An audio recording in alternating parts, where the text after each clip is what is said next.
26واں پارہ ہے سورۃ الحجرات، آیت نمبر 11۔ اعوذ باللہ من الشیطان الرجیم، بسم اللہ الرحمن الرحیم۔ یا ایہا الذین آمنوا لا یسخر قوم من قوم عسى أن يكونوا خيرا منهم ولا نساء من نساء عسى أن يكن خيرا منهن ولا تلمزوا أنفسكم ولا تنابزوا بالألقاب بئس الاسم الفسوق بعد الإيمان ومن لم يتب فأولئك هم الظالمون۔ صدق اللہ العظیم۔ شریعت مطہرہ کا مزاج ہے کہ اسلامی تشخص کو برقرار رکھتے ہوئے پورا معاشرہ آپس میں ایسی زندگی گزارے جیسے کہ ایک گھر کے اندر دو بھائی زندگی گزارتے ہیں، اور بھائی بھائی کو تکلیف پہنچانے پہ اور اس کے ناکام ہونے پہ، اس کے ذلیل ہونے پہ کبھی راضی نہیں ہوتا۔ تو ہمیں بھی معاشرے کے اندر اس طرح کی چیزوں سے اپنے آپ کو بچانا چاہیے۔ جب یہ ایک تصور ہوگا کہ یہ میرا بھائی ہے، تو پھر جن باتوں کی وجہ سے آپس میں لڑائیاں پیدا ہو جاتی ہیں ان سے بھی اپنے آپ کو بچانا چاہیے۔ اس لیے ایک ہے معاشرے میں لوگوں کے اجتماعی حقوق، اور دوسرے ہے انفرادی شخصی حقوق۔ ہر فرد کا ایک حق ہے، اس حق کو پامال نہ کرے۔ اگر وہ پامال کیا جائے تو پھر معاشرہ انتشار کا شکار ہو جائے گا۔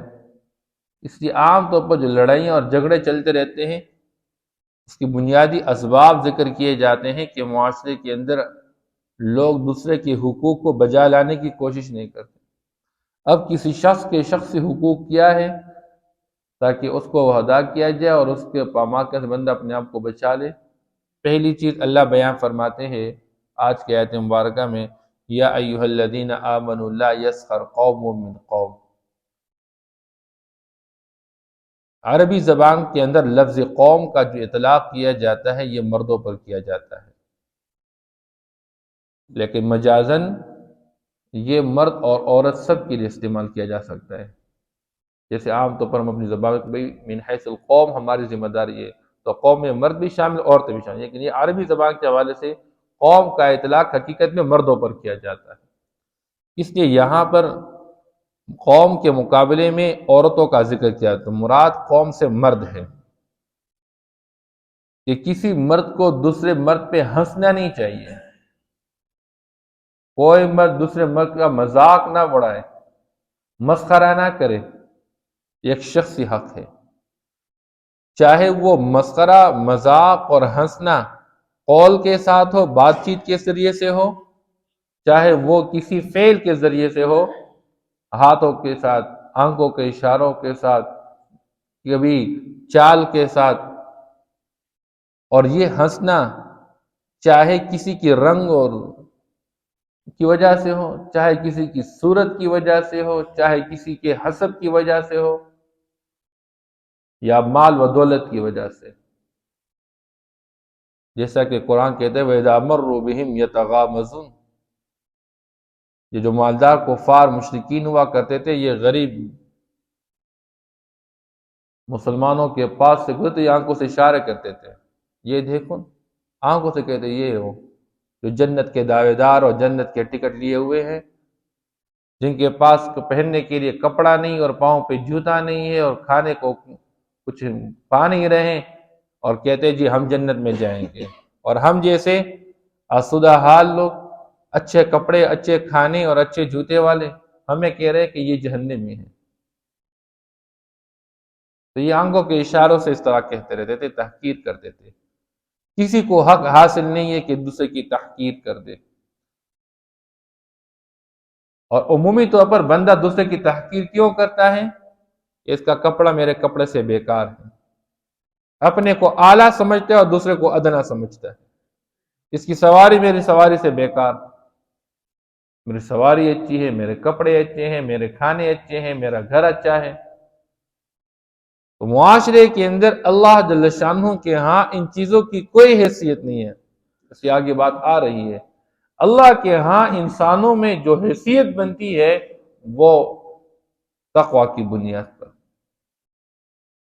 اسے کسی مسلمان کو حق حاصل نہیں ہے کہ وہ دوسرے مسلمان کو حقیر جان لے، چاہے مرد ہو اور چاہے عورت ہو۔ اس لیے اللہ نے عورتوں کا مستقل ذکر کیا، وَلَا نِسَاءٌ مِّن نِسَاءٍ، کوئی عورت کسی عورت کا مذاق نہ اڑائے، مسخرہ نہ کرے، ہنسے نہیں اس پہ، کیونکہ یہ چیز مردوں کی بنسبت عورت میں بہت زیادہ پائی جاتی ہے،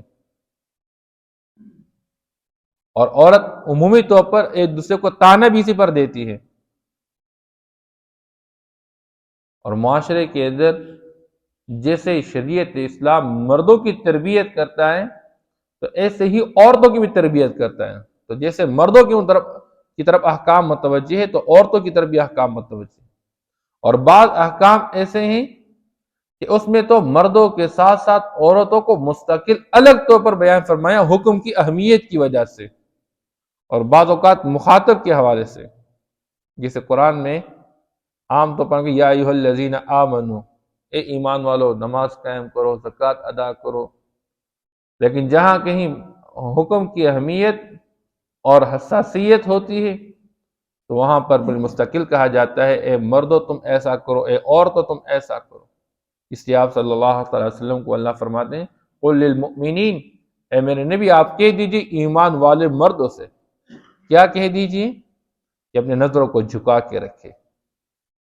اور اسی موقع پہ عورتوں کو مستقل خطاب کیا جاتا ہے کہ عورتوں سے کہہ دیجئے، ایمان والی عورتوں سے، کہ وہ بھی اپنی نظروں کو جھکا کے رکھے۔ اب پردے کا جہاں پر ذکر کیا جا رہا ہے، اپنے نظروں کو جھکانے کا حکم دیا جا رہا ہے۔ بہرحال تو یہ قرآن کا اپنے ایک اسلوب ہے، اور چونکہ اس معاشرے کے اندر یہ چیزیں پائی جاتی تھیں، مثال کے طور پر حضرت بلال رضی اللہ تعالی عنہ، وہ ایک حبشی غلام تھے اور رنگ کے مکمل کالے، لیکن اللہ نے وہ حیثیت عطا فرما دی کہ آپ صلی اللہ تعالی علیہ وسلم اس کو مؤذن بنا چکے، اور آپ کے پاؤں کی آہٹ جنت میں سن چکے، کیونکہ اپنے عمل اور کردار کو بنایا۔ اس لیے شریعت اسلام میں رنگ اور نسل کو نہیں دیکھا جا رہا، کردار اور عمل کو دیکھا جاتا ہے۔ اس لیے لوگ کہتے تھے نعوذ باللہ کہ ان کو ان کالے غلام کے علاوہ کوئی اور نہیں ملا کہ جس سے یہ کام لیا جاتا، بس یہی بندہ ان کو ملا۔ تو شریعت اسلام ان چیزوں کی بےخونی کرنا چاہتا ہے کہ آپ رنگ اور نسل اور مال بدولت اور حسب کی بنیاد پر معاشرے میں کسی کو عزت دینا اور کسی کو حقیر سمجھنا، یہ کوئی لاجک نہیں ہے۔ اس لیے سے اپنے آپ کو بچا کے رکھو۔ عسیٰ ان یکونوا خیرا منہم، اللہ فرماتے ہیں تمہارے ذہن میں اور تمہارے دماغ کے اندر ایک بندہ انتہائی کم درجے کا ہوگا، تم اس کو حقیر سمجھو گے، لیکن اللہ کے یہاں اس کی بہت بڑی حیثیت ہوگی۔ اس لیے آپ صلی اللہ تعالیٰ علیہ وسلم نے بیان فرمایا، روایت کے اندر آتا ہے بہت سارے لوگ ایسے ہوتے ہیں جو بکھرے ہوئے بال والے ہوتے ہیں، پراگندہ حال والے ہوتے ہیں، لیکن اس کی حیثیت اللہ کے ہاں اتنی بڑی ہوتی ہے کہ وہ کسی بات پہ قسم کھاوے، اللہ اس کام کو صرف اس لیے کرتے ہیں کہ یہ قسم سے بری ہو جائے۔ اللہ کے ہاں اس کی اتنی بڑی حیثیت ہوتی ہے۔ اس لیے آپ صلی اللہ تعالیٰ علیہ وسلم کے سامنے ایک مرتبہ صحابہ بھی تشریف فرماتے، ایک بندہ گزر گیا۔ حضور نے پوچھا کس طرح کا بندہ ہے؟ لوگوں نے کہا جی بہت اعلیٰ درجے کا بندہ ہے، کسی کو نکاح کا پیغام بھیج دے، ہر ایک اس کو نکاح میں بچی دینے کے لیے تیار، بڑے اعزاز اور اکرام کے لائق انسان۔ دوسرا بندہ گزر گیا، حضور نے پوچھا اس کے بارے میں کیا خیال ہے؟ فرمانے لگے جی یہ تو کم حیثیت انسان، کسی کو نکاح کا پیغام بھیجے، کوئی اس کو بچی دینے کے تیار نہیں۔ اور بھی کچھ اس طرح باتیں ذکر کی. تو آپ صلی اللہ علیہ وسلم نے فرمایا تم سے جو تمہاری نظروں پہ جو پہلا گزرا ہوا انسان ہے یہ بھر دیا جائے معاشرہ اس جیسے انسان سے جو پہلے گزرا ہوا ہے تو وہ سارے کے سارے اس ایک کے مقابلے میں کوئی حیثیت نہیں رکھتے ہیں. جو تمہارے ذہنوں کے اندر یہ گزرا ہوا انسان اور جو کوئی بے وقت اور بے حیثیت انسان جس کے بارے میں تم یہ سمجھتے ہو اللہ کے اس کی بہت بڑی حیثیت. تو بعض اوقات بندہ ایک عمل کرتا ہے اس عمل کی وجہ سے اللہ کے ہاں بہت بڑی حیثیت پا لیتا ہے. اس لیے عام طور پر کسی بندے کو حقیر نہیں سمجھنا چاہیے. ولا نساء من نساء عسى ان يكن خيرا منهن ولا تلمزوا انفسكم. اور آپ تانا زنی نہ کریں ایک دوسرے پر، عیب جوئی نہ کریں. ایک لفظ ہے لمزہ اور دوسرا لفظ ہے ہمزہ، قرآن میں دونوں کا تذکرہ ہے. ویل لکل ہمزۃ لمزہ، بہت بڑی ہلاکت اور تباہی و بربادی ہے اس شخص کے لیے جو لوگوں کے اندر عیب تلاش کر کے دوسرے لوگوں کو پیٹھ پیچھے بیان کرتا رہے. ہمزہ، وہ ایسا ہے، وہ ایسا ہے، وہ ایسا ہے. اور دوسرا کوئی بندہ اس کے اندر عیب موجود ہے اور اس کے منہ پہ اس کو بیان کرنا، اس کو لمزہ کہتے ہیں. ولا تلمزوا انفسکم، قرآن کا اپنے ایک اسلوب ہے. لفظی ترجمہ اس کا بنتا ہے کہ تم اپنے اندر عیب تلاش نہ کرو. تو بندہ تو اپنے اندر عیب تلاش نہیں کرتا ہے، لیکن قرآن یہ اصطلاح استعمال کرتا ہے کہ ایک دوسرے میں عیب تلاش نہ کرو. اور عیب جوئی قرآن کا صاف لفظ ہے ویل کا، کہ ہلاکت اور تباہی و بربادی ہو. آج ہم اپنے معاشرے میں سوچے ہم جن حالات سے گزر رہے ہیں، مہنگائی ہے، فلاں ہیں فلاں ہیں فلاں ہیں، ہم اپنے حال پہ سوچیں کہ ہمارے ہاتھ دوسروں کے بارے میں کس طرح استعمال ہو رہے ہیں، ہماری زبان دوسروں کے بارے میں کس طرح استعمال ہو رہی ہے. پورا دن یہ ہاتھ موبائل کے ساتھ چلتا رہتا ہے، کس طرح کی پوسٹیں میں شیئر کرتا رہتا ہوں، کس طرح کی باتیں میں لوگوں کے ساتھ شیئر کرتا رہتا ہوں. ہر بندہ دوسرے پر عیب لگا رہا ہے، کوئی اپنی ذات کے بارے میں نہیں سوچتا میں کیا کر رہا ہوں. اس لیے ولا تلمزوا انفسکم ولا تنابزوا بالالقاب، اور تم ایک دوسرے کو برے نام کے ساتھ نہ یاد کر لیا کرو. نبذ یہاں پر تنابزوا بالالقاب، بعض اوقات بندہ سمجھتا ہے کہ یہ فاسق ہے اور اس کو کہتا ہے اے فاسق، حالانکہ حقیقت میں وہ فاسق نہیں ہوتا. اب حدیث پاک کے اندر آتے ہیں آپ صلی اللہ تعالیٰ علیہ وسلم فرماتے ہیں کوئی بندہ کسی کو کہہ دے کہ یہ کافر، کوئی بندہ کسی کو کہہ دے کہ یہ فاسق، تو میں ان دونوں میں سے کوئی ایک فاسق اور کافر بن جاتا ہے. کیا مطلب؟ کہ کہنے والا اگر جس کو کہہ رہا ہے حقیقت میں کافر ہے فاسق ہے تو ٹھیک ہے، ورنہ جس نے کہہ دیا ہے اور وہ جس کو کہا گیا ہے وہ حقیقت میں فاسق اور کافر نہیں ہے تو یہ کلمہ اس پر واپس لوٹ جاتا ہے اور یہ خود فاسق اور کافر بن جاتا ہے. اسے کسی مسلمان کے بارے میں اس طرح کے الفاظ استعمال کرنے کے انتہائی احتیاط کرنا چاہیے. بلکہ یہاں تک آیا کہ یہ بندہ کہنے والا تب تک مرے گا نہیں جب تک اس پر خود اس لفظ کا اطلاق نہیں ہوگا.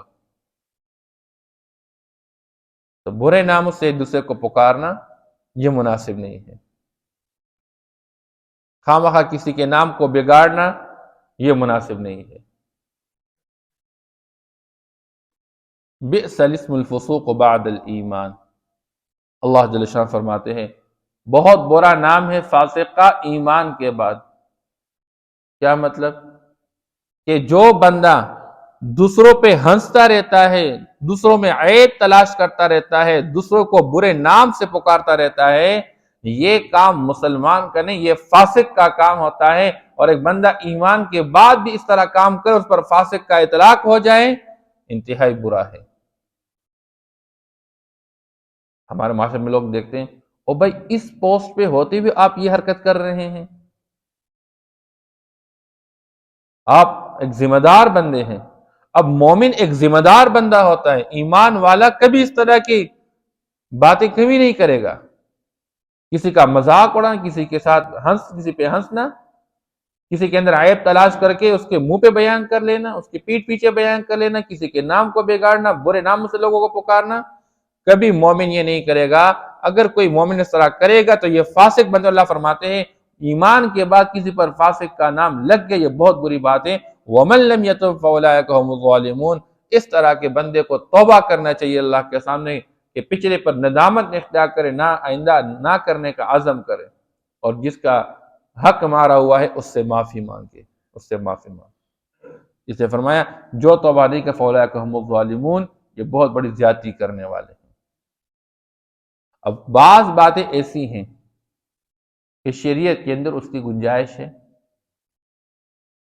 اب کوئی بندہ کسی پہ ہنسے نہیں، کسی کے اندر کوئی عیب تلاش نہ کرے، لیکن بعض اوقات ہنسنا ہوتا ہے تحقیر کے طور پر، کسی کو حقیر سمجھ کر اس کی حقارت مقصود ہوتی ہے، اور بعض اوقات کسی کے ساتھ ہنسنا ہوتا ہے وہ مزاح کے طور پر، دل لگی کے طور پر۔ آپ صلی اللہ تعالی علیہ وسلم سے بھی مزاح ثابت ہے، اسی حضور پاک صلی اللہ تعالی علیہ وسلم کے پاس بعض صحابہ، حضرت انس رضی اللہ تعالیٰ عنہ،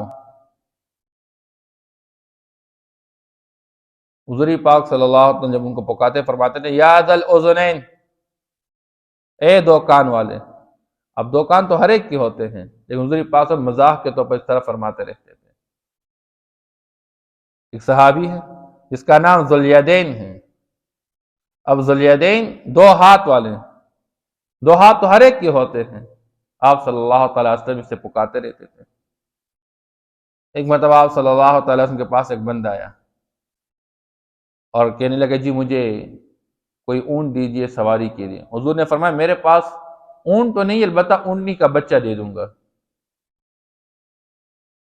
اب وہ بندہ کہنے لگا اللہ کے رسول، میں اونٹنی کے بچے کے ساتھ کیا کروں گا؟ حضور نے فرمایا بھائی ہر اونٹ جو ہوتا ہے وہ کسی اونٹنی کا بچہ ہوا کرتا ہے، بڑا ہے یا چھوٹا ہے۔ تو آپ صلی اللہ تعالی علیہ وسلم نے خود اس طرح صحابہ کے ساتھ مزاح کے طور پر باتیں کی ہوئی ہیں، لیکن وہ اس میں شامل نہیں ہیں۔ بعض اوقات کسی کے اندر ایک عیب ہوتا ہے، لیکن وہ عیب ایسا ہوتا ہے کہ وہ اس کی پہچان بن جاتی ہے۔ اور جی حافظ صاحب ایک بندہ ہے وہ نابینا ہے، اندھا ہے، اب وہ مشہور ہو جاتا ہے اس نام سے، اور اس نام سے مشہور ہونے کی وجہ سے اس کی پہچان یہ بن جاتی ہے۔ تو اگر بندہ اس کو حافظ جی کہہ دیجئے تو اب حافظ جی کہنے سے اسے کوئی تحقیر مراد نہیں ہوتی ہے۔ اس طرح بہت سارے ہمارے جو نام ذکر کیے جاتے ہیں حدیث نقل کرتے ہوئے، بہت سارے لوگوں کی پہچان بن جاتی ہے بعض چیزیں۔ کسی کی آنکھ میں کوئی عیب تھا، اس کا ایک نام مشہور ہو گیا تو وہ اسی کے ساتھ چل رہا ہے۔ کسی کے پاؤں میں کوئی مسئلہ تھا، جیسے کہ ہمارے ہاں معاشرے کے اندر کوئی لنگڑا ہوتا ہے، کوئی گھنگا ہوتا ہے، کوئی کیا ہوتا ہے، تو اب بعض اوقات ایک نام کسی کا تعارف اور پہچان بن جاتا ہے، تو اگر اس کو اسی نام کے ساتھ پکارا جائے اور وہ اس پر محسوس نہ کرے تو پھر اس کے اندر کوئی عیب نہیں ہے، کوئی مسئلہ نہیں ہے۔ بہرحال اللہ جل شانہ نے ان تمام باتوں سے منع فرمائے۔ معاشرے کے اندر یہ شخصی حقوق ہیں، انشاءاللہ یہ 3 ہو گئے، آگے پھر انشاءاللہ پڑھیں گے۔ یا ایہا الذین آمنوا، اے ایمان والو، لا یسخر قوم من قوم عسى، مذاق نہ اڑائے، مسخرہ نہ کرے، ہنسے نہیں کوئی مرد کسی مرد پر، عسى ان يكونوا خيرا منهم، قریب ہے یا ممکن ہے کہ وہ بہت زیادہ بہتر ہو ان سے، ولا نساء من نساء، اور کوئی عورت پہ نہ ہنسے، عسى ان يكن خيرا منهن، ممکن ہے کہ وہ ان سے بہت زیادہ بہتر ہو۔ ولا تلمزوا انفسکم، اور ایک دوسرے میں عیب تلاش نہ کرو۔ ولا تنابزوا بالالقاب، اور ایک دوسرے کو برے نام سے نہ یاد کر لیا کرو۔ بئس الاسم الفسوق بعد الایمان، بہت برا ہے نام فاسق کا ایمان کے بعد۔ ومن لم يتب فاولئک هم الظالمون، اور جو لوگ توبہ نہیں کریں گے اس عمل سے، یقیناً یہی لوگ فاولئک هم الظالمون، زیادتی کرنے والے ہیں۔ صدق اللہ۔